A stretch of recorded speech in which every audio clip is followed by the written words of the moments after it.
अम्बिया वल मुरसलीन वाला आलिहि व सहबिहि अजमईन अम्मा बादु फ़ऊज़ु बिल्लाहि मिनश शैतानिर रजीम बिस्मिल्लाहिर रहमानिर रहीम या अय्युहल्लज़ीना आमनू अतीउल्लाह व अतीउर रसूल लअल्लकुम तुफ़्लिहून वक़ाल रसूलुल्लाह सल्लल्लाहु अलैहि वसल्लम इज़ा मात इब्नु आदम इनक़ता अन्हु अमलुहु इल्ला अन सलास सदक़तिन जारियतिन औ इल्मिन युन्तफ़उ बिही औ वलदिन सालिहिन यदऊ लहु औ कमा क़ाल अलैहिस्सलातु वस्सलाम अल्लाहुम्मा सल्लि अला सय्यिदिना मुहम्मदिन व अला आलि सय्यिदिना मुहम्मदिन व बारिक वसल्लिम अल्लाहुम्मा सल्लि अला सय्यिदिना मुहम्मदिन व अला आलि सय्यिदिना मुहम्मदिन व बारिक वसल्लिम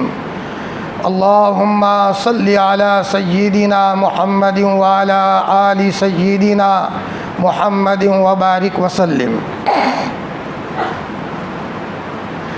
बहुत मोहब्बत के काबिल मेरे अज़ीज़ दीनी ईमानी भाइयों,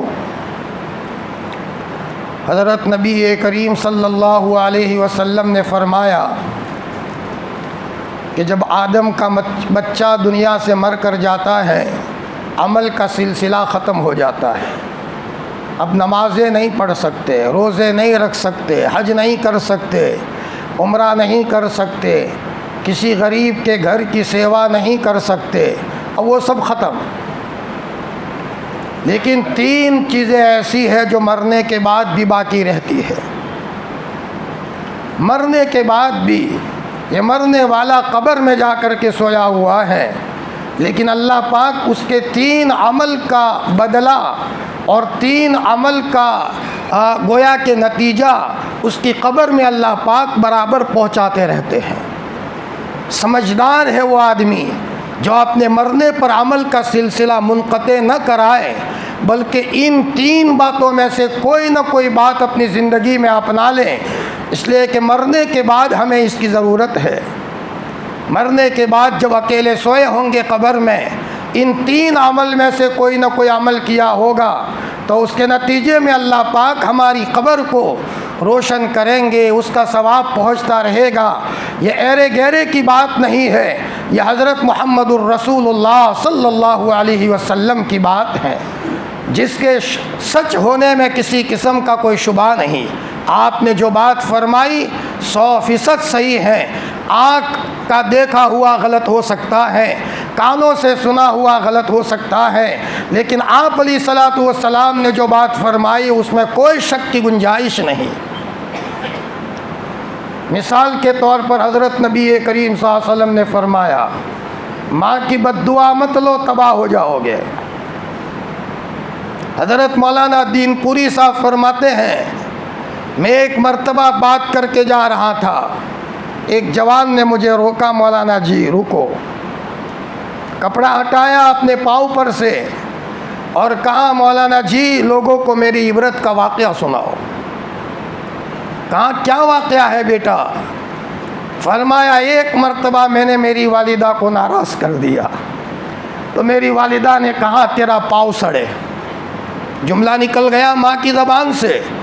माँ कैसी ही क्यों ना हो, अपनी ज़िंदगी में उसकी दुआ कबूल होगी कि नहीं होगी, लेकिन माँ की दुआएं औलाद के हक़ में कबूल होती है और माँ की बद्दुआएं औलाद के हक़ में कबूल होती है।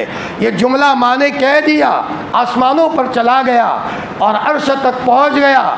चुनाचे वो साहब कहते हैं कि रात को मैं सोया था, अचानक कोई जानवर आया, फूंक मारी मेरे पाँव पर, मेरा पाँव सूज गया, इन्फेक्शन हो गया। डॉक्टरों के वहाँ कहा कि यहाँ आपके पाँव को काटना पड़ेगा। फरमाया, कटवाया, लेकिन फिर भी अंदर में जो डॉक्टरों ने कहा कि आगे अब ये काटने की इजाज़त नहीं, काटोगे तो ये तो पूरा बदन ही कट जाएगा, बस उसी पर सब्र करो। फरमाया, मौलाना जी मेरी माँ के बद्दुआ ने मेरे पाँव को सड़ा दिया। हुजूर ने इशारे में कहा था, माँ की बद्दुआ मत लेना। समझदार आदमी वो है जो इशारे से चले। अल आकिलु तकफीहिल इशारा, बड़ा आदमी शोर नहीं करता, चिल्लाता नहीं है, वो संजीदगी से बात करता है। और हज़रत नबी करीम सल्लल्लाहु अलैहि वसल्लम की बातें जो सियाह सित्ता में भरी हुई है, और दूसरी रिवायत में है कि आप अलैहिस्सलातु वस्सलाम की एक एक बात ऐसी है जो ले करके चलेगा 100% कामयाब है, उसके ख़िलाफ़ चलेगा वो ख़तरे में है। करोड़पति हो, गरीब का बच्चा हो, खूबसूरत हो, बदसूरत हो, फरमाया हम तो अपनी ज़िंदगी में हुजूर की सुन्नतों को लेकर के चलें तो उसके नतीजे में गैबी निज़ाम हमारी तरफदारी में होगा। आप अलैहिस्सलाम ने फरमाया 3 चीज़ें हैं जो मरने के बाद बाकी रहती है। सदक़तिन जारिया, सदक़े जारिया छोड़ करके गया। कहीं मुसाफिर खाना बना दिया, अल्लाह ने पैसे दिए हैं, मुसाफिर आते हैं, यहाँ ठहरेंगे, दुआएं देंगे, कब्र में सोए हैं और मुसाफिर दुआ नहीं भी देंगे, लेकिन अल्लाह के बंदों को आराम पहुँच रहा है, उसके नतीजे में अल्लाह हमारी कब्र में आराम पहुँचाएंगे। हमारे बाज़ अकाबिरीन तो सदक़े जारिया का काम जिस्मानी बीमारियों को हटाने के लिए तो करते ही थे, लेकिन रूहानी बीमारियों को हटाने के लिए भी करते थे। अभी हज़रत सैयद मोहम्मद मुकर्रम हुसैन साहब की मैं सवाने पढ़ रहा था, वो भी हज़रत शाह अब्दुल कादिर रायपुरी के खुलफा में थे। उनके वालिद माजिद भी हज़रत शाह अब्दुल कादिर रायपुरी के अजल खुलफा में थे, और इनके दादा आलिम रब्बानी हज़रत गंगोही के खुलफा में से थे। तो उनके अब्बा या उनके दादा ने एक सबील लगाई थी, यानी परब बनाई थी पानी पिलाने के लिए, ताकि लोग आकर के प्यासे पानी पिए। उनके शेख ने कहा था इसलिए सबील लगाओ ताकि तुम्हारे बदन में कोई रूहानी बीमारी हो, अंदर में हसद की बीमारी हो, कीने की बीमारी हो, अंदर में घमंड हो, अंदर में नामालूम उज्ब की बीमारी हो, दुनिया की मोहब्बत की बीमारी हो, तो ये बीमारी ऑटोमेटिक दूर हो जाए। वहाँ अल्लाह की मखलूक पानी पिएगी, उनकी दुआ लगेगी, तो दुआ के नतीजे में अल्लाह दुनिया भी हमारी भली करेंगे और आखिरत भी अल्लाह पाक भली करेंगे। उसके लिए जिस्मानी बीमारियों से भी नजात और रूहानी बीमारियों से नजात की भी दुआ करें। दुआ करने में हमारा क्या नुकसान है? ये काम इसलिए किया है ताकि अल्लाह ताला मुझे जिस्मानी बीमारियों से और रूहानी बीमारी से नजात अता फरमाए। सदक़े जारिया किया, सबील लगा ली, पानी की परब छोड़ दी, कई दरख्त लगा दिए। सुबह मैंने तफसीर में कहा था हम बूढ़े हो चुके हैं, कोई काम नहीं है, खेत में जाते हैं तो लाओ दरख्त लगा लें, कल पोते खाएंगे, कल नवासे खाएंगे, कल हमारे बच्चे खाएंगे, बच्चों के बच्चे खाएंगे। आज बोते हैं क्या होगा? ये छोटी नीयत है। अपने खाने की नीयत के बजाय मखलूकात के खिलाने की नीयत करो। ये सदक़े जारिया है। कल कब्र में सोए हुए होंगे और हमारे दरख्त का फल कोई खाएगा, अल्लाह ताला उस फल के खाने के नतीजे में हमारी कब्र में रोशनी का इंतज़ाम करेगा। सदक़े जारिया छोड़ करके गए। दूसरा आप अलैहिस्सलातु वस्सलाम ने फरमाया, मुझे असल किसी और मौजू पर बात करनी है। उसी हदीस के टुकड़े में से दूसरी बात आपने फरमाई, औ इल्मिन युन्तफ़उ बिही, इल्मी सिलसिला छोड़ा। कहीं मकतब की इमारत लगा दी, बच्चे आकर के पढ़ेंगे, अपनी तौहीद को पुख्ता करेंगे। गांव के छोटे छोटे गैर मानूस बस्ती है, वहाँ पर मकतब बना दिया, किसी मुदर्रिस को बिठा दिया, उस मुदर्रिस को तनख्वाह दी जा रही है, वह मुदर्रिस पढ़ा रहा है, छोटे छोटे बच्चों को अलीफ बा पढ़ा रहा है, तख्ती पढ़ा रहा है, तौहीद पिला रहा है, रिसालत पिला रहा है, अक़ीदा पुख्ता कर रहा है। हमने ये इमारत बना ली, इमारत बना करके दुनिया से चले गए। या है कि हमने किसी यतीम बच्चे को पढ़ाया, किसी को हाफिज़ बनाया। फरमाया इस तरीके से इल्मी कोई सिलसिला किया।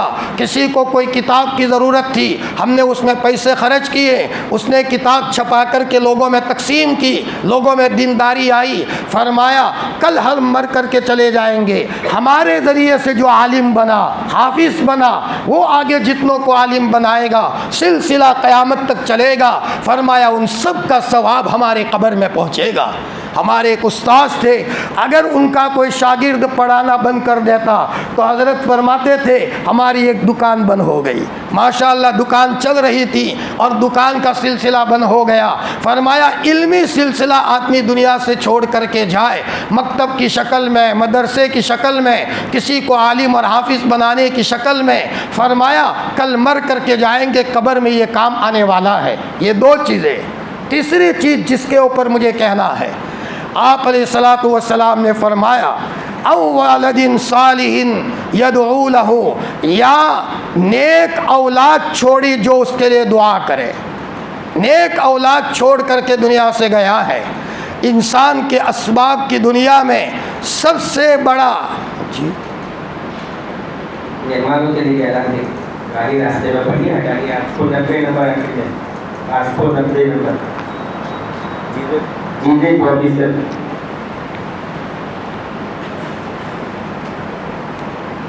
इंसान के लिए असबाब की दुनिया में सबसे कीमती सरमाया है तो वो औलाद है। दुकान से ज़्यादा कीमती, ज़मीन जागिर से ज़्यादा कीमती, दुनिया की सारी चीज़ों से ज़्यादा कीमती अल्लाह पाक ने औलाद चाहे मुज़क्कर की शक्ल में दी हो, चाहे मादा की शक्ल में दी हो, लड़के हो लड़कियां हो, यह हमारा कीमती सरमाया है। हज़ारों दुकानों से बढ़कर है, यही मरने के बाद काम आने वाला सरमाया है। लेकिन अल्लाह माफ़ फरमाए, दुकान के खातिर औलाद ज़ाय हो रही है। कभी दुनिया के कामों में लगने के खातिर औलाद की तरबियत की तरफ तवज्जो नहीं जाती।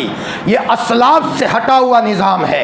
हमारे असलाफ घरों में गरीबी होती थी, घरों में फाका होता था, राशन पानी नहीं होता था, लेकिन अपने औलाद की तरबियत में बहुत चुस्त थे। औलाद कहीं भटक न जाए, लड़के कहीं अपनी ज़िंदगी के अंदर में अवबाश न हो जाए, अय्याशी उनकी ज़िंदगी में ना आ जाए, लड़की अपनी ज़िंदगी में बेहया न बन जाए, बेशरम न बन जाए। फरमाया माँ बाप अपनी ज़िंदगी में सबसे पहले ये फ़िक्र करते थे कि मरते मरते हम अपनी औलाद को दुनिया में से ऐसी हालत में छोड़ करके जाए कि हमारी औलाद ईमानी सिफ़ात से मुज़य्यन हो। माँ बाप जितने नेक होंगे, माँ बाप जितने तक़वे वाले होंगे, उसका असर औलाद पर पड़ेगा। और औलाद को नेक बनाने के लिए शादी से पहले ही अपनी ज़िंदगी को नेक बनाना ज़रूरी है। शादी से पहले चौकन्ना हो जाओ। बाग लगने वाला है औलाद की शक्ल में, बाग लगने वाला है औलाद की शक्ल में, बाग लगने वाला है औलाद की शक्ल में। शादी के पहले की गलतियों का नुकसान कभी हमारी बेचारी औलाद को न भुगतना पड़े। कभी शादी से पहले गफलत के नतीजे में गलत लाइन पर बच्चा चला गया, हराम काम में मुब्तला हो गया, गुनाहों में मुब्तला हो गया। अब शादी के बाद उस गुनाहों के नतीजे में औलाद भुगतती है। माँ बाप जैसा काम करेंगे औलाद की ज़िंदगी में उसी का अक्स आएगा। अगर माँ बाप नेक हैं औलाद नेक होगी, और अगर माँ बाप की ज़िंदगियों में गलतियाँ हैं औलाद माँ बाप से भी ज़्यादा 2 कदम आगे होंगे। मुबारक नाम के एक साहब एक बाग में माली थे, वहाँ बाग की निगरानी करते थे। उनका काम था जो सेठ का बाग है उसमें निगरानी करना। बहुत नेक आदमी थे। एक मर्तबा बाग का जो सेठ था कहीं से शिकार करके आया, थका हारा था। मुबारक नामी आदमी को बुलाया, बेटा यहाँ आओ, मैं थका हारा हूँ, मुझे कोई बेहतरीन किस्म का फल निचोड़ कर मुझे उसका पानी पिलाओ। आपके नज़र में जो बेहतरीन किस्म का मीठा फल हो उसको निचोड़ो और उसका फल मुझे पिलाओ। मुबारक नाम के साहब गए और अनार लाए, अनार को निचोड़ करके पानी पिलाया। कोई इतना मीठा नहीं था, इतना कोई लजीज नहीं था। उस सेठ ने और बाग के मालिक ने कहा, मेरे भाई तू मेरे बाग में इतने सालों से रहता है, 10-12 साल से, और मैंने तुझे कहा कि बेहतरीन किस्म के फल को निचोड़ करके ला, तुझे ये पता नहीं है कि मेरे बाग में बेहतरीन किस्म का फल कौन सा है, कौन सबसे ज़्यादा लजीज है। मुबारक नामी उस आदमी ने कहा, सेठ जी मुझे माफ़ कर देना, आपके बाग में 10-12 साल से रहता हूँ, आपने मुझे फल खाने की इजाज़त नहीं दी। आप तो मुझे सैलरी देते हैं, आप मुझे तनख्वाह देते हैं, पैसे देते हैं, मुझे कोई हक नहीं है आपके बाग में से फल खाने का। मैंने कभी भी आपके दरख्त का कोई फल नहीं खाया, न दरख्त पर लगा हुआ फल, न दरख्त से गिरा हुआ फल। सेठ तकता रह गया उस अपने बाग के माली के चेहरे की तरफ। मेरे बाग का माली इतना मुत्तकी आदमी, इतना नेक आदमी, फरमाया मेरे बाग में रहते हुए आपने कभी कोई फल नहीं खाया। बस सेठ के दिल में मोहब्बत आई। जब तकवा होता है अच्छों के दिल में मिठास पैदा हो जाती है। और तकवा तो इंटरनेशनल मीठी चीज़ है। तकवा सबको मीठा लगता है। हमारा तकवा हमारे जानवर को भी मीठा लगेगा, हमारा तकवा हमारी बीवी को भी मीठा लगेगा, हमारा तकवा हमारे भाइयों को भी मीठा लगेगा। अरे मुस्लिम तो मुस्लिम, गैर मुस्लिम भाइयों को भी मीठा लगेगा, न दिखने वाली मखलूक को भी मीठा लगेगा। मुबारक नाम के उस सेठ के दिल में मुबारक नामी लड़के की मोहब्बत आ गई। इतना नेक आदमी तू मेरे बाग में काम करे और मैं तुझको काम कराऊं। फरमाया आज से छुट्टी, मैं तुमको मेरी हवेलियों में से और मेरे जो मकान बने हुए हैं उसमें से एक मकान आपको गिफ्ट देता हूँ। मेरी तरफ से आपको हदिया है, आराम से उसमें रहो और मेरी तरफ से आपका गुजारा करवाया जाएगा। आपको कोई टेंशन नहीं, आप अल्लाह अल्लाह करते रहो। तकवे के ऊपर मुबारक नाम का आदमी आया, अल्लाह पाक ने मकान दिया। एक ज़माना आगे बढ़ा, आहिस्ता आहिस्ता ऐसा हुआ कि एक वक्त वो सेठ जी कहीं से टेंशन में आए, बिल्कुल टेंशन में थे, कोई सर पर जैसे कि बोझ हो। सबसे पहले वो आदमी सफ़र से आता था, मुबारक नामी लड़के से मिलता था। मुबारक नामी लड़के ने कहा सेठ जी आप बड़े टेंशन में हो। बेटा क्या बताऊं, मेरी लड़की के रिश्ते बहुत आ रहे हैं, यहाँ से रिश्ते आ रहे हैं, वहाँ से आ रहे हैं। मेरी लड़की बड़ी खूबसूरत है, मैं कंफ्यूज हूँ किससे रिश्ता करूँ। उस मुबारक नामी लड़के ने कहा सेठ उसमें कंफ्यूज होने की क्या बात है। हज़रत मोहम्मदुर रसूलुल्लाह सल्लल्लाहु अलैहि वसल्लम ने फरमाया लड़की का जब रिश्ता आए तो देखो कौन नेक है, दीनदार देख करके उसका रिश्ता कर लिया करो कि बेटा मुझे रास्ता मिल गया, अब तो दीनदार को तलाश करके रिश्ता करूँगा। वहाँ से अपनी बीवी के पास गया, बीवी को कहा हमारे मुबारक नामी उस लड़के ने रास्ता बता दिया है, दीनदार से रिश्ता करेंगे। बीवी ने बरजस्ता कहा मेरे शौहर मुबारक से बढ़कर नेक कौन है, वही तो हमारा दीनदार माली है, ऐसा करो उसी से अपनी लड़की का रिश्ता कर दो। फ़ौरन वो सेठ मुबारक नामी के पास आया, यूँ कहा बेटा जी चाहता है मैं तुमको अपना बेटा बना लूँ, अपना दामाद बना लूँ, मेरी लड़की का रिश्ता आपसे करा लूँ। फरमाया सेठ जी कोई हरज नहीं, मेरी उम्र है, मैं भी तैयार हूँ। रिश्ता हो गया, निकाह हो गया और उनके ज़रिए से अल्लाह पाक ने हज़रत अब्दुल्ला को पैदा किया, जिनका नाम अब्दुल्ला इब्न मुबारक है। बाप नेक है, अल्लाह ने उसके नतीजे में अब्दुल्ला इब्न मुबारक को पैदा किया। बाप जब नेक होता है, माँ जब नेक होती है तो उसके नतीजे में अल्लाह पाक घरों में पैदा होने वाली औलाद को वक्त के अब्दुल्ला इब्न मुबारक बनाते हैं, वक्त के मौली इलियास पैदा करते हैं, वक्त के हज़रत मौलाना यूसुफ साहब पैदा करते हैं। लेकिन शर्त यह है कि हमारी ज़िंदगी में नेकी हो। हाँ, शादी से पहले अगर कभी गलती हो गई, शादी के बाद जो गलती करेंगे औलाद के ऊपर उसका इंतज़ार करो। जो गलती हम करेंगे उसी का नतीजा औलाद को भुगतना पड़ेगा। फरमाया इसीलिए बाप को शादी करने के बाद शौहर को चौकन्ना होकर के ज़िंदगी गुजारनी चाहिए। अगर हम नमाज नहीं पढ़ते हम अपनी औलाद को बेनमाजी बनाएंगे, कल हमारी औलाद कब्र के अज़ाब को भुगतेगी। बाप तो वो होता है कि बच्चे के पाँव में अगर कांटा चुभे बाप बेचैन हो जाता है। हमारी गफलत के नतीजे में हमारी औलाद बेनमाजी हुई और कल कब्र के अज़ाब को बेचारी हमारी औलाद भुगतेगी। फरमाया अगर हम सही माने में बाप हैं तो हम अपने बच्चों की तरबियत के लिए ऐसे चौकन्ना हो, न कभी हमारी नमाज जाए, न हमारी ज़िंदगी में नाशुक्री हो, न हमारी ज़िंदगी में बेसब्री हो, न हमारी ज़िंदगी में झगड़ने का मिजाज हो, न हमारी ज़िंदगी में लड़ाई करने का मिजाज हो, न हमारी ज़िंदगी में रोज़ा छोड़ने का मिजाज हो।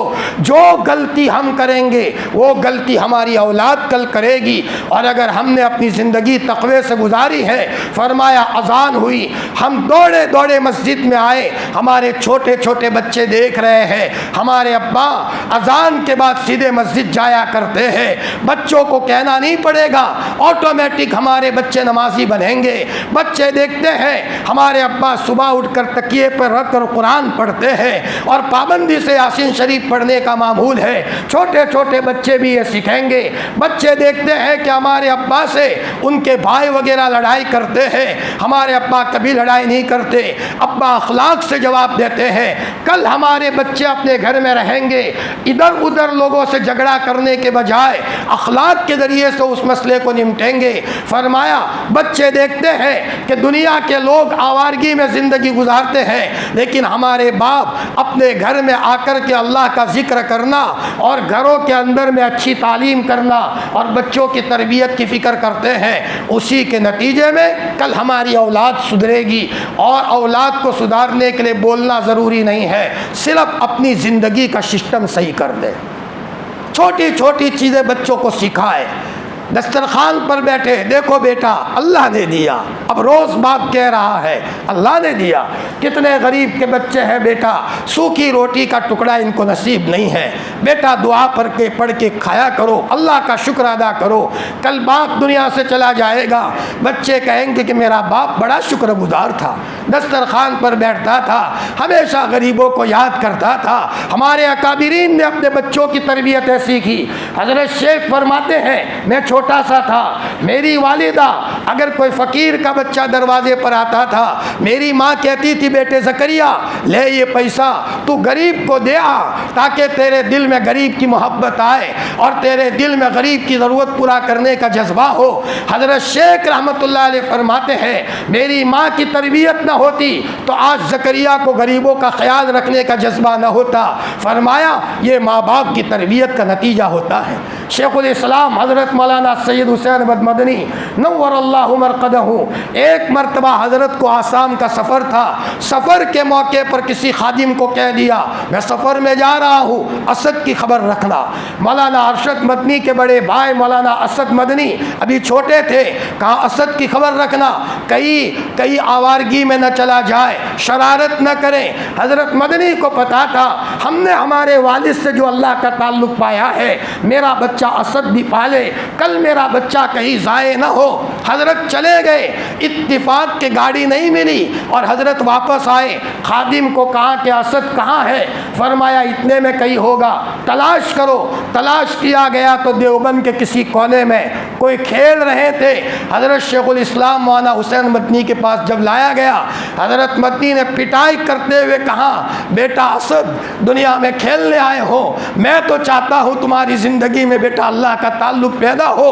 बाप जब अल्लाह के ताल्लुक़ का मज़ा चख लेता है, वो भी चाहता है कि मुझे जो मिला है मेरा बच्चा भी उसे चख ले, चखे बगैर न जाए।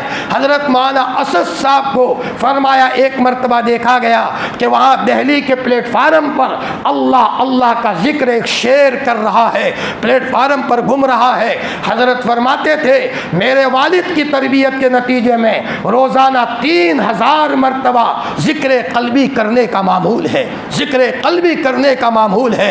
ज़िक्र के आदत क्या, ज़िक्र जब आ गया सब घर का निज़ाम सही हो गया। जब आदमी ज़ाकिर होता है, शाकिर होता है, अल्लाह उसके नतीजे में शैतानी असरात घरों से भगाता है। अल्लाह उसके दिमाग को मेंटेन रखते हैं, उसके दिल को सुकून देते हैं, कहीं भी जाए उसकी तबीयत को चैन और सुकून अल्लाह ताला अता फरमाते हैं। फरमाया यह हमारे बुज़ुर्गों की तरबियत का नतीजा था।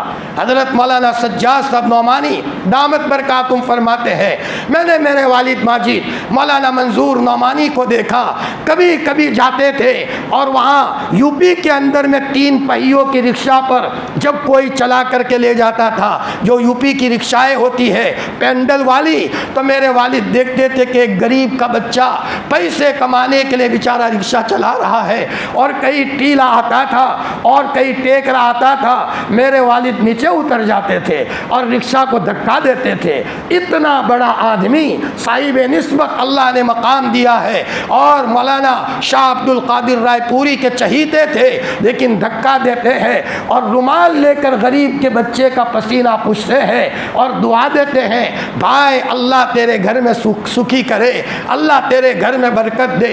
मौलाना सज्जाद फरमाते हैं, मेरे वालिद माजिद रात के अंधेरे में तहज्जुद के मौके पर कोठे पर चढ़ जाते थे और हिचकिया लेकर के जब रोते थे तो फरमाया हमें भी रोना आ जाता था, अल्लाह के खौफ में रोते थे मेरे वालिद माजिद। फरमाया पड़ोस में हमारा एक गैर मुस्लिम भाई था, वो भी पास में आकर बैठ जाता था, गुरुजी रो रहे हैं, अल्लाह की याद में रो रहे हैं, वो भी बैठा बैठा अपने आंखों में से आंसू बहाता था। फरमाया हमारे अकाबिरीन वो थे कि उनको देख कर अपने तो अपने हमारे गैर मुस्लिम भाइयों का दिल भी हिल जाया करता था। लेकिन आज हमारी गफलतों का ये आलम है, अगर हम मसबूक है तो रोज़ाना मसबूक है, हम बारहा पाबंदी से पीछे नमाज पढ़ते हैं, कज़ा करते हैं तो बारहा कज़ा करते हैं। फरमाया हम चौराहों पर अपना वक्त ज़ाय करते हैं, महीने हो जाते हैं कुरान को हाथ नहीं लगाते। मेरे अजीज़ों, हम किसी और के पाँव में नहीं, हम अपने औलाद के पाँव में कुल्हाड़ी मार रहे हैं। हमारा अल्लाह तो कहता था दुनिया से जाते जाते अपनी औलाद को खशियत दे करके जाओ, अपनी औलाद को तकवा दे करके जाओ, बोलो कम, ज़्यादा नहीं बोलना, इनको खशियत पिलाओ, इनको तकवा पिलाओ, इनको नमाज का एहतमाम पिलाओ, इनको सुन्नत का शौक़ पिलाओ, सुन्नतों का एहतमाम पिलाओ, जैसे हमारे अकाबिरीन ने अपने बच्चों को पिलाया था, अपनी लड़कियों को पिलाया था। मेरे और आपके लाडले नबी हज़रत मुहम्मदुर रसूलुल्लाह सल्लल्लाहु अलैहि वसल्लम को देख लो, हमारे लिए सबसे बड़ा नमूना वो है। आपको अपनी बेटी फ़ातिमा से कितना प्यार था जी। फरमाते थे फ़ातिमा मेरे जिगर का टुकड़ा है, जिसने मेरी फ़ातिमा को तकलीफ़ दी उसने मुझे तकलीफ़ दी। और आपको इतना प्यार था, इतनी मोहब्बत थी, जब सफ़र में जाते थे आखिर में हज़रत फ़ातिमा की मुलाकात करते थे। और बेटी फ़ातिमा का भी आलम था, हज़रत जब दरवाज़े पर आते थे हज़रत फ़ातिमा खड़े होकर अब्बा का हाथ पकड़कर अपने बिस्तर पर बिठाती थी। अल्लाह अकबर। और हज़रत नबी करीम सल्लल्लाहु अलैहि वसल्लम के वहाँ जब हज़रत फ़ातिमा जाती थी तो आप अलैहिस्सलाम फ़ातिमा का हाथ पकड़कर अपने बिस्तर पर बिठाती थी। मेरे जिगर का टुकड़ा आ गई। एक मर्तबा हज़रत अली ने हज़रत फ़ातिमा के होते हुए अबू जहल की किसी लड़की से निकाह का इरादा किया। आपको मैसेज मिला, आपने मस्जिद नबवी के मिंबर से ये कहा, मुझे ये मैसेज मिला है कि हज़रत अली मेरी बेटी के होते हुए अबू जहल की बेटी से निकाह का इरादा रखते हैं। अली सुन ले, न एक किसी के घर में नबी की बेटी भी हो और नबी के दुश्मन की बेटी भी हो, दोनों कभी जमा नहीं हो सकते। फरमाया जिसने फ़ातिमा को तकलीफ़ दी उसने मुझे तकलीफ़ दी।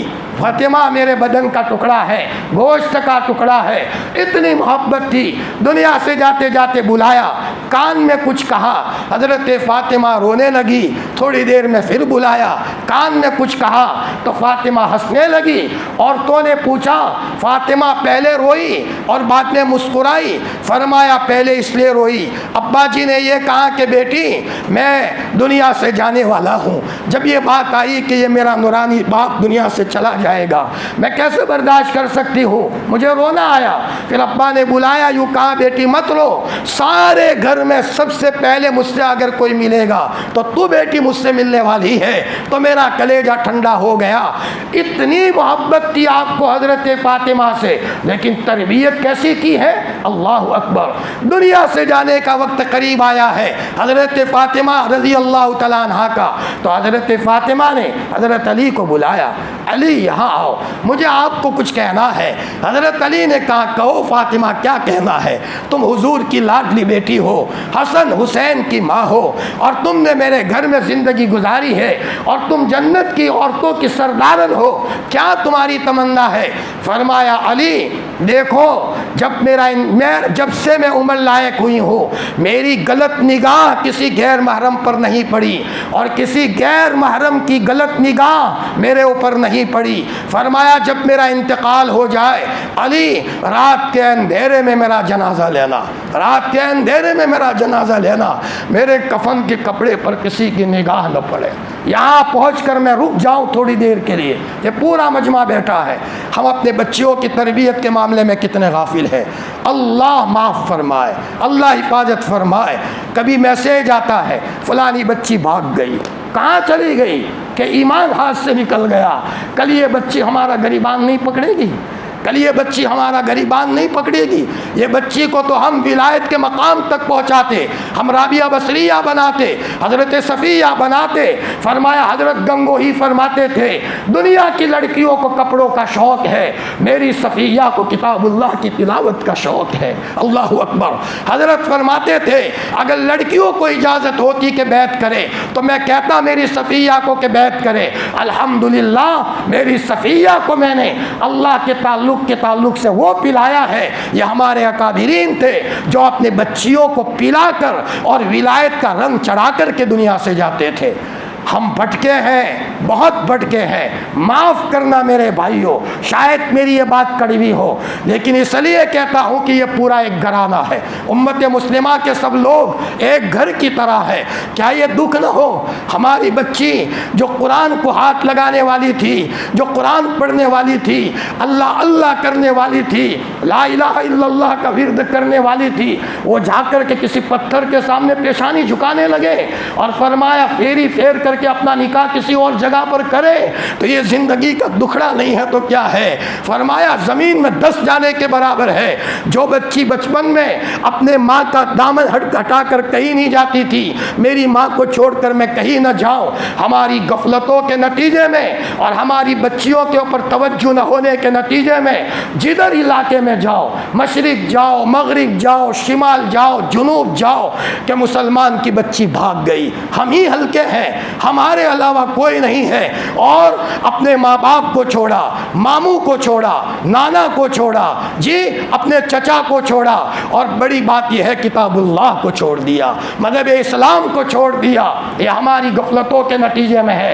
एक ज़माना था माँ बाप अपनी बच्चियों को हया देते थे, हया पिलाते थे, इसलिए कि आज हमने किसी के मशवरे पर अमल नहीं किया। मेरे मर्ज़ी में जो आए इस तरह बच्ची की तरबियत करूँ, मेरे मर्ज़ी में जो आए यूँ चलते रहें। मैं कहता हूँ जब ये वाक़या आता है फ़लानी बच्ची भाग गई, एक पतरा उड़ गया, एक टिन उड़ गया, तो मैं कहता हूँ उसको तो उड़ गया, देखो इधर कोई ना उड़ जाए, इधर कोई ना उड़ जाए। यानी कई महल्ले में कोई ऐसी बच्चियाँ ना हो जो तैयार बैठी है और उनका ताल्लुक़ किसी न किसी से गलत जुड़ा हुआ है। हम इधर देखने के चक्कर में रहे और इधर दूसरी बच्ची दूसरे दिन भागी, तीसरे दिन तीसरी बच्ची भागी। हम दूसरों के तबसरों में लगे रहे चाय पी पी कर, और हमारी बच्ची ही गलत मैसेज में जुड़ी हुई है। हमने बाहर तो डंडोरा पीटा, हमने अपनी बच्ची की तरबियत के ताल्लुक से कोई फिक्र नहीं की। हमें इधर उधर देखने की कोई ज़रूरत नहीं है। सबसे पहले हम सबको अपने औलाद की तरबियत की तरफ मुतवज्जे होने की ज़रूरत है। और औलाद में सबसे ज़्यादा हमारी लड़कियाँ, फरमाया उनको बाहया बनाए, इनको बाशरम बनाए। एक ज़माना था औरतों में ऐसी शर्म हया होती थी। एक बादशाह शिकार के लिए निकला, इत्तिफाक ऐसा कि तूफान आया, आंधी का, पूरा घराना तितर बितर हो गया, बादशाह की लड़की भी इधर उधर हो गई। तो अचानक किसी जालिम के हाथ में ये लड़की आ गई। खूबसूरत लड़की थी, जालिम ने देखा खतरा है, और जालिम ने देखा कि ये लड़की खूबसूरत है, लड़की ने देखा मेरे बदन पर ये हाथ लगाएगा और मैं पाक दामन हूँ, आज तक मेरे बदन को किसी ने हाथ नहीं लगाया, मेरे बदन के टुकड़े हो सकते हैं लेकिन मजाल है कि मेरी इज्जत पर आँच आए। सोचा और खूब सोचा क्या करूँ ताकि मेरी इज्जत बचे। उसने कहा भाई साहब मैं तुमको एक बात बताऊँ, मेरे पास करामती अंगूठी है, ये मेरे बाप ने दी है। उसकी करामत ये है कि अगर कोई अंगूठी पहन ले तो अगर उसके ऊपर तलवार भी चलाई जाए तो फिर वो अंगूठी के नतीजे में तलवार असर नहीं करती। उस जालिम ने कहा अच्छा। उस लड़की ने कहा तजर्बा करना हो तो जल्लाद को बुलाओ और मेरी गर्दन पर तजर्बा करो। चुनाचे एक जालिम आया, एक जल्लाद आया, बुलाया गया। अब ये लड़की ने अंगूठी पहनी थी। उस जल्लाद को उस जालिम ने कहा तलवार चलाओ तो सही। जब तलवार चलाई गर्दन कट गई, लड़की मर गई। लड़की को पता था मेरे बदन के टुकड़े होंगे लेकिन मेरे बदन को कोई हाथ लगाए। एक ज़माना था कि माँ बाप अपनी बच्चियों को पाक दामनी सिखाते थे।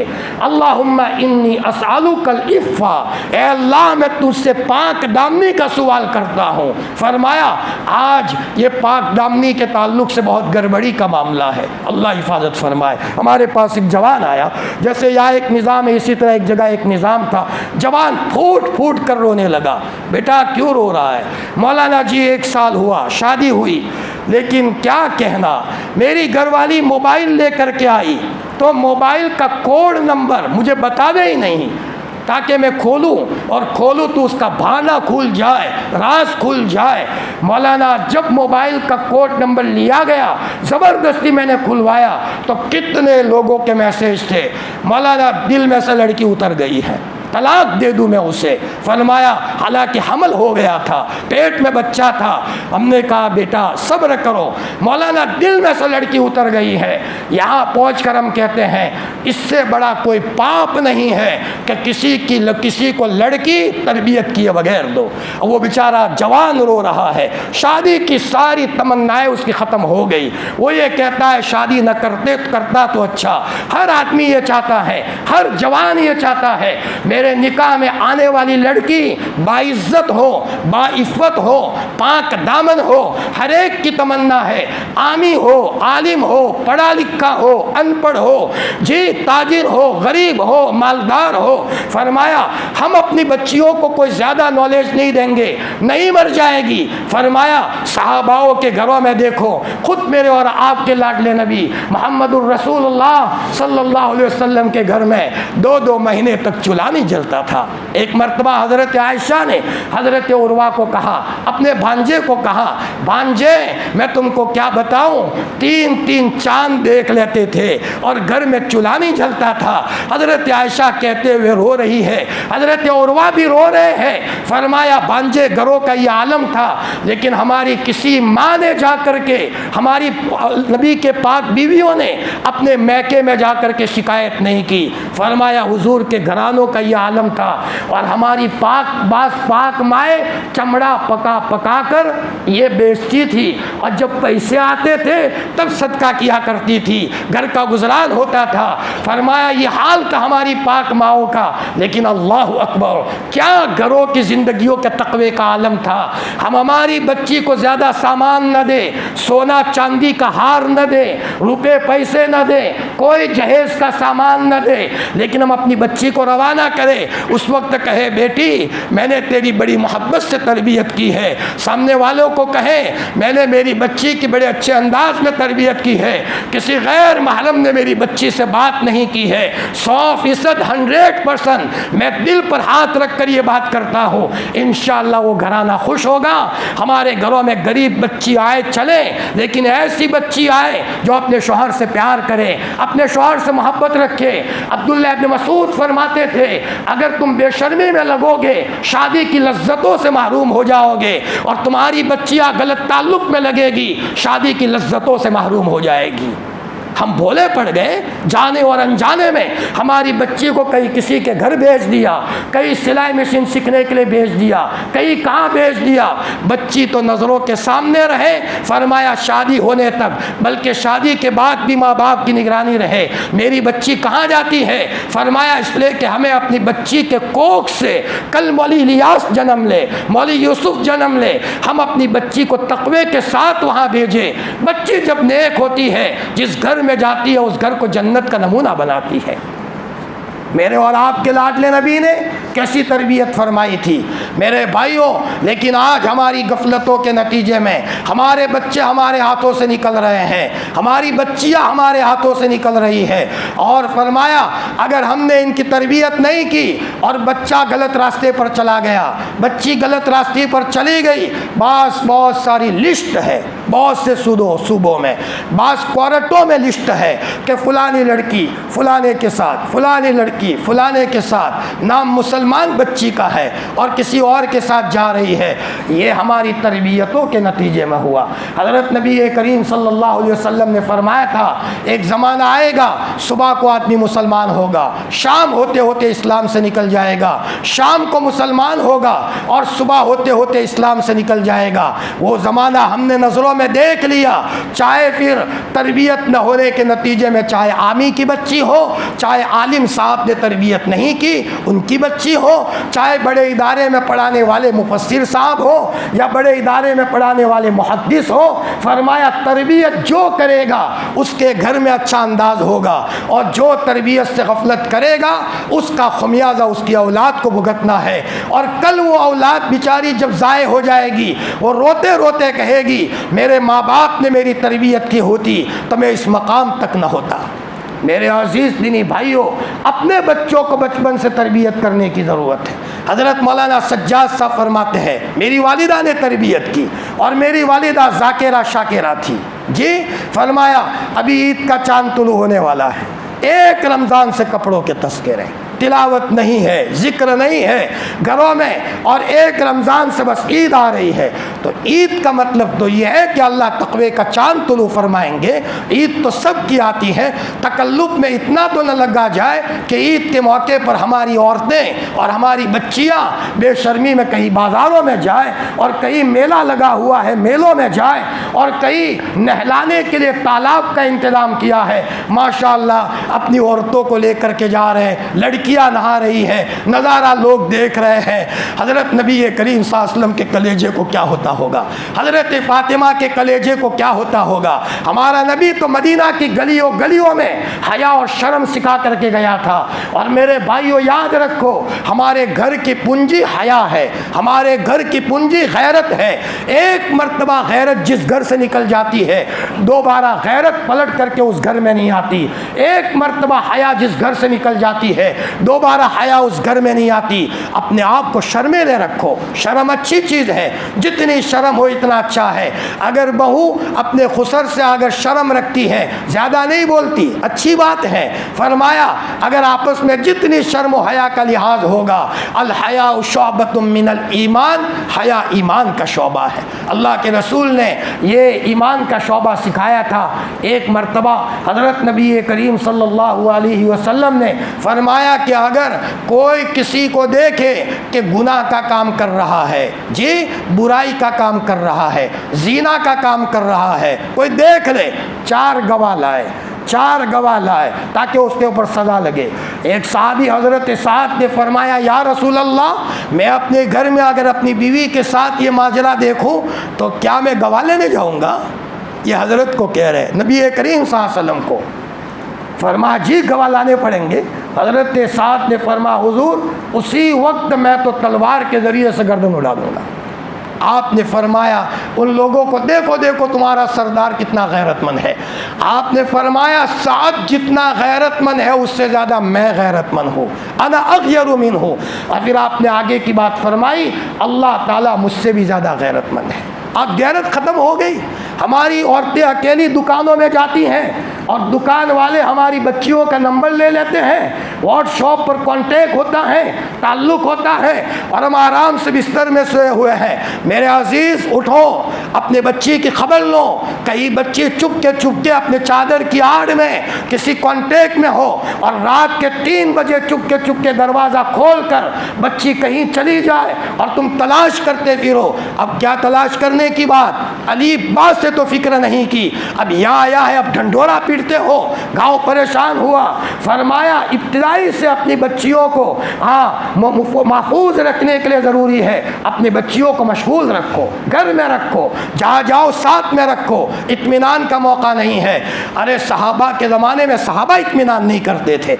हज़रत उमर रज़ी अल्लाह तआला अन्हु अपने घर के बाहर खड़े बैठे हैं, अंदर नहीं जा रहे। एक सहाबी वहाँ से गए, तो देखा उमर बाहर बैठे हैं, वापस आए तो भी उमर बाहर बैठे हैं, अंदर नहीं गए।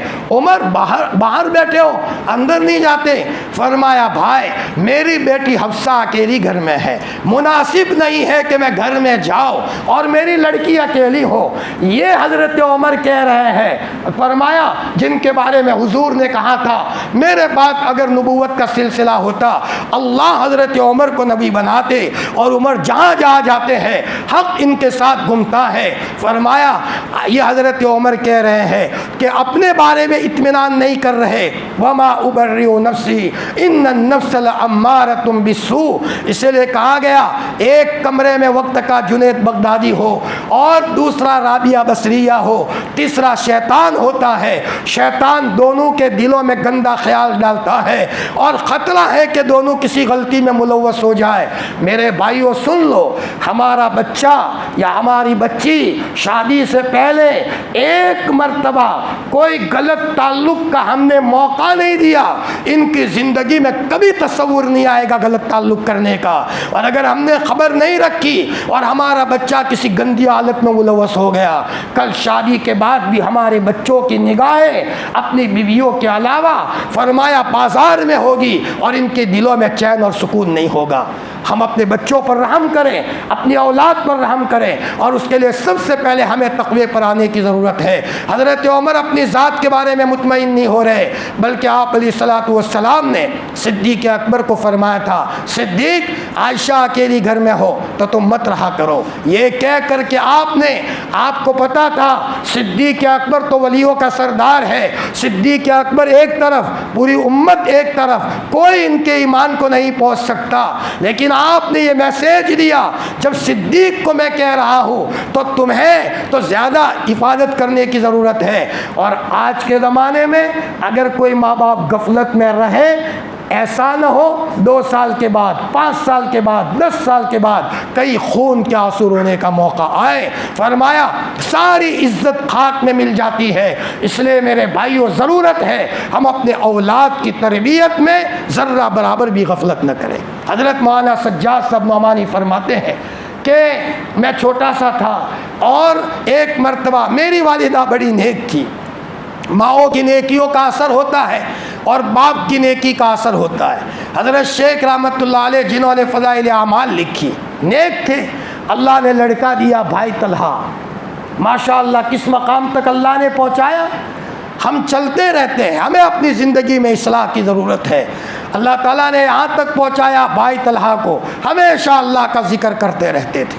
और इससे पहले भी मैंने कहा था कि उनकी बीवी अपिया बानू को, जिन्होंने 30 या 33 हज और उम्रे किए थे, अल्लाह के रसूल के पास जब मदीने में जाती थी तो मस्जिद नबवी के गेट में रोती हुई जाती थी, या रसूल अल्लाह मैं आ गई हूँ, या रसूल अल्लाह मैं आ गई हूँ। हफ्ते में 1-2 मरतबा भाई तलहा की बीवी को हुजूर ख्वाब में आते थे, बेटी अपिया मदीने में आ जाओ, मदीने में आ जाओ।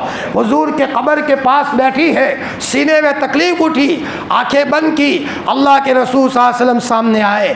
अल्लाह के रसूल ने फरमाया बेटी अपिया तुम्हारे सीने में तकलीफ़ है, लाओ मैं तुमको दम कर देता हूँ। और आपने फरमाया अपने शोहर से दम करा लिया करो। माँ बाप जब नेक होते हैं तो उसके असरात होते हैं।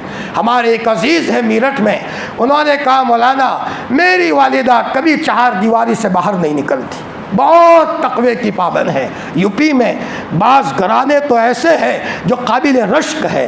हज़रत मौलाना मंजूर नौमानी का घराना, मदनी ख़ानदान और बाज़ अकाबिरीन का घराना। हज़रत मौलाना मंजूर नौमानी फरमाते हैं मुझे हज में जाना था और उस मौके पर इत्तिफ़ाक़न मेरा साथ हुआ हज़रत शेख के साथ। हज़रत शेख को भी फैमिली के साथ हज में जाना था। उस ज़माने में पानी का जहाज़ में सफ़र होता था।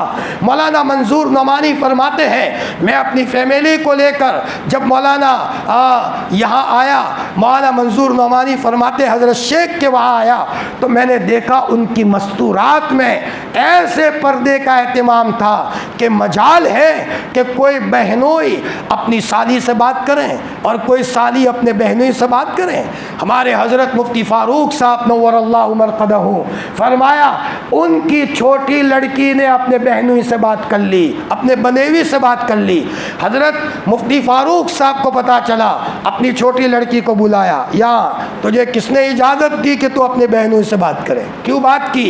नाराज़ हो गए, बोलना बंद कर दिया, घर में क़यामत आ गई, घर वाली पर गुस्से हो गए, सब पर गुस्से हो गए। यह हज़रत के दामाद ने बताया और हज़रत के बड़े दामाद उस लड़की के बहनोई ने को हज़रत ने बुला करके कहा, हमने आपको बड़ी लड़की दी है, छोटी लड़की से आपने क्यों बात की? क्या इजाज़त थी? कहाँ इजाज़त थी आपको? आपने क्यों बात की? इसका जवाब दो। मौलाना रियाज साहब कहते हैं मैं पानी पानी हो गया, हज़रत गुस्से हो गए, घर में सबसे बोलना बंद कर दिया, बात मत करो हमसे। सब घर वाले रोने लगे, माफ़ी मांगी।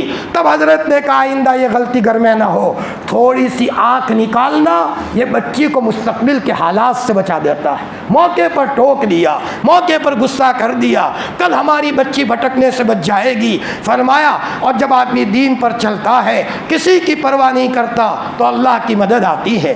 फरमाया हमारे अकाबिरीन के घरों का ये हाल था। मेरे भाइयों, मौलाना सज्जाद साहब फरमाते हैं मेरी वालिदा ने भिंडी का सालन बनाया, मैं घर आया तो मैंने पूछा अम्मी क्या बनाया है? तो कहा बेटा भिंडी का सालन बनाया है। मुझे सालन पसंद नहीं था तो कहा मैंने मुंह बिगाड़ा। तो मेरी वालिदा ने कहा अच्छा, अल्लाह की नेमत और मुंह बिगाड़ना तेरी ज़िंदगी में नाकदरी। वहाँ सज्जाद साहब फरमाते हैं मुझे चारपाई से बांध दिया और कहा खबरदार यहाँ से नहीं जाना। मैं रोता रहा, मजाल है कि मैं अम्मी के सामने कुछ बोलूँ। फरमाया वहाँ नमाज का वक्त हुआ, अम्मा ने छोड़ा, जाओ नमाज पढ़ के आ जाओ, जल्दी आ जाओ। नमाज पढ़ के आया, फिर बांधा। फरमाया इतने में कोई भाभी साहिबा आ गई तो मैं देखकर रोने लगा। तो भाभी ने पूछा बच्चे को क्यों बांधा है? मेरी वालिदा ने कहा इसको भिंडी का सालन पसंद नहीं है। वालिदा ने ये जुमला कहा। हज़रत मौलाना सज्जाद साहब फरमाते हैं वो दिन है और ये दिन है, भिंडी का सालन सबसे ज़्यादा लजीज लगता है। माँ बाप की तरबियतें होती हैं, बच्चे कदरदार बनते हैं, बाहया बनते हैं, बाशरम बनते हैं। मेरे भाइयों, आज अपने औलाद की तरबियत की ज़रूरत है। तरबियत के लिए सबसे बड़ी बात यह है कि हम पाबंद बन जाए। जी, फजर की नमाज का वक्त है, हम बिस्तर में सोए हुए हैं। हम सोए हुए नहीं हैं, औलाद की औलाद सोई हुई है। कल ये औलाद भी सोएगी और बेचारी कल ये औलाद कई कब्र के अजाब को भुगतने का मौका ना आए। औलाद पर रहम ये है कि हम अजान होते ही मस्जिद का रुख करें। छोटे छोटे बच्चे कहेंगे मेरे अब्बा अजान के बाद सीधे मस्जिद जाते थे। हज़रत मौलाना अमीरुल हसन साहब बहुत बड़े अल्लाह के वली गुज़रे हैं। हज़रत शेख रहमतुल्लाह अलैह के खुलफा में उनका शुमार है। 40 या 45 हज करके दुनिया से गए। मैंने इससे पहले सुनाया था हज़रत शेख अपने खुलफा को नेशनलिटी दिला रहे थे मदीनतुल मुनव्वरा की, वहाँ का इकामा दिलवा रहे थे। हज़रत मौलाना अमीरुल हसन साहब ने फरमाया हज़रत मुझे भी दिलवा दो। फरमाया बेटा आपको हिंदुस्तान में रहना है, वहाँ काम करना है। तो मौलाना अमीरुल हसन साहब ने फरमाया हज़रत मैं हिंदुस्तान रहूँगा लेकिन मेरे लिए दुआ तो करो, अल्लाह पाक हर साल मुझे मदीनतुल मुनव्वरा में बुलाए। हज़रत शेख ने सबको कहा हाथ उठाओ, सब ने हाथ उठाया। हज़रत शेख ने फरमाया अल्लाह पाक अमीरुल हसन हमसे बहुत मोहब्बत करते हैं, हर साल इनको मदीना बुलाइयो, कोई साल नागा न हो। उसके बाद हर साल अल्लाह पाक ने मौलाना अमीरुल हसन साहब को मदीनतुल मुनव्वरा में बुलाया। मौलाना का हाल ये था, अजान होती थी सीधे मस्जिद जाते थे। महल्ले के बच्चे कहते थे अब्बा जी, तो कहते थे बेटा मेरे अल्लाह ने बुला लिया है, बेटा अभी जाने दो, मैं बाद में बात करूँगा। मस्जिद आते थे, पाबंदी से पूरी नमाज पढ़ते थे। फरमाया उसका असर महल्ले के बच्चों पर था। मेरे भाइयों, अपनी ज़िंदगी में अपनी औलाद की तरबियत के लिए सब सिफतें पहले अपनी ज़िंदगी में लानी पड़ेगी। पहली सिफत यह है नमाज का एहतमाम लाओ। एहतमाम कह रहा हो, कुरान एहतमाम का कह रहा है अक़ीमुस्सलाह। और खुदाए पाक की कसम इसी नमाज के ज़रिए से हमारे अकाबिरीन ने अल्लाह की मदद को उतरवाया था, इसी नमाज के ज़रिए से। सहाबा तो सहाबा थे। एक मरतबा रायपुर में शाह अब्दुल रहीम रायपुरी का ज़माना था। बच्चों ने कहा कि हज़रत, या किसी मतबक वालों ने कहा हज़रत मतबक के पैसे ख़त्म हो गए हैं, क्या सालन पकाया जाए? पैसे नहीं है। हज़रत शाह अब्दुल रहीम रायपुरी ने कहा ठीक है। किसी ने कहा हज़रत लकड़ियाँ ख़त्म हो गई है, लकड़ियाँ नहीं है। हज़रत शाह अब्दुल रहीम रायपुरी ने कहा ठीक है। रात का वक्त हुआ, मुसल्ला बिछाया, शाह अब्दुल रहीम रायपुरी रहमतुल्लाह अलैह अल्लाह की तरफ मुतवज्जे हुए, रोए और बहुत रोए। अभी सुबह हुआ, 8-9 बजे डाकिया आया, मनी आर्डर लेकर के आया। उसमें किसी ने कहा कि मेरी तरफ से मदरसे को इतना पैसा है। फरमाया हज़रत के पास जब मनी आर्डर आया, हज़रत रोने लगे। फरमाया रात को मेरे अल्लाह को कहा है, इधर मेरे अल्लाह ने इंतज़ाम कर दिया। शेखुल हदीस मौलाना ज़करिया साहब रहमतुल्लाह अलैह, मैंने इससे पहले भी सुनाया था, हज़रत शेख रहमतुल्लाह अलैह फरमाया हवाई जहाज़ में आ रहे हैं, इस्तिंजे का तकाज़ा हुआ। खादिमों को कहा मुझे इस्तिंजे का तकाज़ा है। खादिम टेंशन में आ गए, हज़रत को कैसे इस्तिंजा कराए, इंग्लिश टॉयलेट है, सब फ़िक्र में आ गए। तो हज़रत शेख ने सबको कहा फ़िक्र मत करो, रुमाल डाल दिया जिन्होंने फ़ज़ाइल अमाल लिखी है, और मनोमन अल्लाह ताला से बातें कर दी। अभी बात कर रहे हैं और इधर अनाउंस हुआ, सख्त मजबूरी की वजह से हवाई जहाज़ नीचे के मुल्क में रोक देते हैं, जिसको जो ज़रूरत हो पूरी फरमा लें। हज़रत शेख रहमतुल्लाह अलैह ने इधर देखा, बड़े बड़े आंसू गिराए और रोते हुए कहा लोगों देख लिया, इधर सर झुकाया है, इधर मेरे अल्लाह ने सुन ली। ये सहाबाओं के दौर का वाक़या नहीं है। हज़रत शाह अब्दुल कादिर रायपुरी रहमतुल्लाह अलैह जुमा के दिन एक साहब हज़रत की मुलाकात के लिए आए, हदिया लाए थे। हज़रत शाह अब्दुल कादिर रायपुरी ने फरमाया गोश्त लाए हो नील गाय का। हज़रत उस ज़माने में पाबंदी नहीं थी, हज़रत आपको क्या पता, याद आया था। अभी इशराक पढ़कर अल्लाह को कहा कि अल्लाह खाइए, मुझे खाना है, मुहैया फरमा दे। लोगों ने कहा हज़रत अजीब माजरा है। हम आ रहे थे गाड़ी में, बैलगाड़ी में, नील गाय सामने आकर खड़ा हो गया, हटाने से भी ना हटे, हटाने से भी ना हटे। तो किसी ने कहा मानो न मानो हज़रत ने याद किया है। इधर दुआ कर रहे हैं हज़रत और उधर अल्लाह पाक गैब से इंतज़ाम कर रहा है। अल्लाह अकबर। मेरे भाइयों, अल्लाह के गैबी निज़ाम को समझो। नमाज छोड़ेंगे भैंस पर असर पड़ेगा, चुपके चुपके मोबाइल में गलत देखोगे, कहीं ना कहीं बीवी पर रिएक्शन आएगा, बच्चा हमारे ख़िलाफ़ हो जाएगा। मैंने सुबह तफसीर में सुनाया था जी, अल्लाह का गैबी निज़ाम अल्लाह हम सब को समझा दे। जुन्नून मिस्री रहमतुल्लाह अलैह जा रहे हैं तो देखा कि एक बिच्छू जा रहा है दौड़े दौड़े। तो जुन्नून मिस्री ने कहा बिच्छू कहाँ जा रहा है, कोई अल्लाह का हुक्म हुआ है। पीछे पीछे गए तो ये बिच्छू दौड़ा दौड़ा जा रहा है। सामने एक नदी आ रही थी, नदी के किनारे पहले से कछुआ तैयार था, पहले से इंतज़ार में था कि बिच्छू कब आए। जब बिच्छू आया और कछुए पर बैठा तो कछुए ने सफ़र शुरू कर दिया, पानी का जहाज़ मिल गया, सफ़र शुरू हो गया।